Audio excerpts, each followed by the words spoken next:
Indian cinema ലോകം ഏറെ പ്രതീക്ഷയോടെ കാത്തിരുന്ന ബോളിവുഡിലെ മഹാസംരംഭമായ രാമായണ സിനിമയുടെ ടൈറ്റിൽ പ്രഖ്യാപന വീഡിയോയ്ക്ക് സെൻസർ ലഭിച്ചു. സെൻട്രൽ ബോർഡ് ഓഫ് ഫിലിം സർട്ടിഫിക്കേഷന്റെ അംഗീകാരം നൽകിയതോടെ ഈ വൻ പ്രൊജക്ടിന്റെ ആദ്യ ഔദ്യോഗിക ദൃശ്യം ഉടൻ പ്രേക്ഷകരിലേക്ക് എത്തുമെന്നാണ് സൂചന. നിതേഷ് തിവാരി സംവിധാനം ചെയ്യുന്ന രാമായണം 2 ഭാഗങ്ങളായാണ് പ്രേക്ഷകർക്ക് മുന്നിലെത്തുക. ആദ്യ ഭാഗം 2026-ലും രണ്ടാം ഭാഗം 2027-ലും തിയേറ്ററിൽ റിലീസ് ചെയ്യും. രൺബീർ കപൂർ ശ്രീരാമനായും സായി പല്ലവി സീതയായും യാഷ് രാവണനായും വേഷമിടുന്ന ഈ ചിത്രം ഇന്ത്യൻ സിനിമാ ചരിത്രത്തിലെ ഏറ്റവും വലിയ പ്രൊജക്ടുകളിലൊന്നാണ്.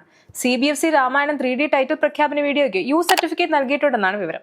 വീഡിയോയുടെ റൺ ടൈം 3 മിനിറ്റാണ്. ഇത് രൺബീർ കപൂർ, സായി പല്ലവി, യാഷ് എന്നിവരുടെ കഥാപാത്രങ്ങളുടെ ആദ്യ ദൃശ്യങ്ങൾ അവതരിപ്പിക്കുമെന്നാണ് പ്രതീക്ഷിക്കപ്പെടുന്നത്. രാമായണം താരനിരയുടെ കാര്യത്തിലും ശ്രദ്ധേയമാണ്. രൺബീർ കപൂർ, സായി പല്ലവി, യാഷ് എന്നിവർക്കൊപ്പം സണ്ണി ഡിയോൾ ഹനുമാനായും, കാജൽ അഗർവാൾ, രവി ദുബൈ, അരുൺ ഗോവിൽ, ലാറ ദത്ത തുടങ്ങിയ പ്രമുഖർ വിവിധ കഥാപാത്രങ്ങളായും എത്തുന്നു. $100 മില്യൺ, അതായത് ഏകദേശം 835 കോടി രൂപ ബജറ്റിൽ നിർമ്മിക്കുന്ന രാമായണം ഇന്ത്യൻ സിനിമയിലെ ഏറ്റവും ചിലവേറിയ ചിത്രങ്ങളിലൊന്നാണ്. യാഷ് നമിത് മൽഹോത്ര ചേർന്നാണ് ഈ സിനിമ നിർമ്മിക്കുന്നത്. കൂടാതെ വാർണർ ബ്രദേഴ്സുമായി നിർമ്മാണ പങ്കാളത്തിൽ ചർച്ചകൾ നടക്കുന്നതായി റിപ്പോർട്ടുകളുണ്ട്.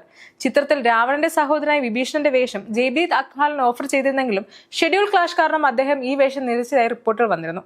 അടുത്തിടെ യാഷ് ചിത്രത്തിന്റെ ഷൂട്ടിൽ സഹകരിക്കുന്ന വീഡിയോ ചിത്രങ്ങൾ എന്നിവ പുറത്തു വന്നിരുന്നു.